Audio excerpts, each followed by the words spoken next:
11 panel prosecution team is ready, more than ready, 150% ready to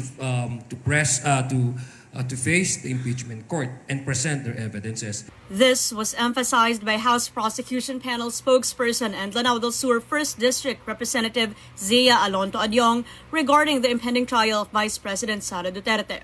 The Senate has already convened as an impeachment court, and the actual trial may begin on July 6.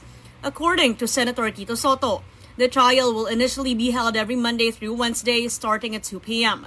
However, after the SONA, proceedings are expected to accelerate. Mondays will be allotted for regular Senate sessions, while the impeachment trial will be conducted Tuesday through Thursdays starting at 3 p.m. Sinusunod namin kung ano man ang alituntunin na i-adapt ng korte.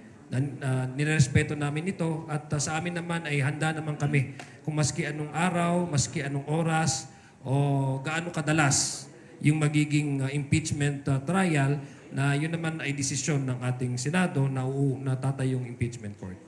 The House Prosecution Panel also believes that all senator judges should be physically present during the trial and voting proceedings.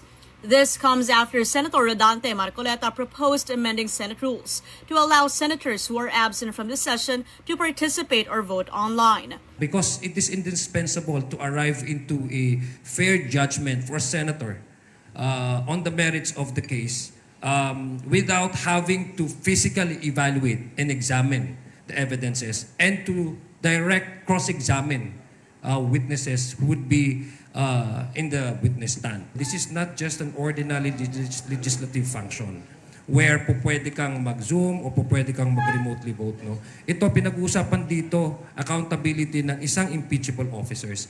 Political scientist Cleve Arguelles echoed the same sentiment. It would be a disservice to their duty as senator judges, no?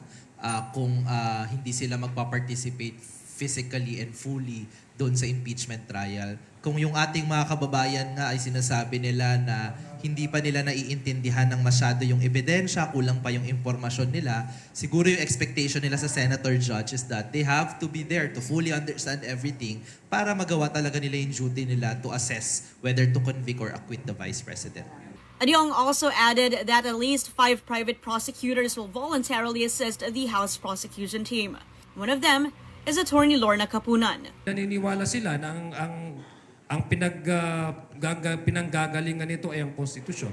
Sabi ko nga, lahat tayo stakeholders, mas lalo na ang legal community. Pag lawyer ka, talagang kailangan mo ring protektahan ang konstitusyon at make sure na talagang na-implement ng maayos ang ating mga batas.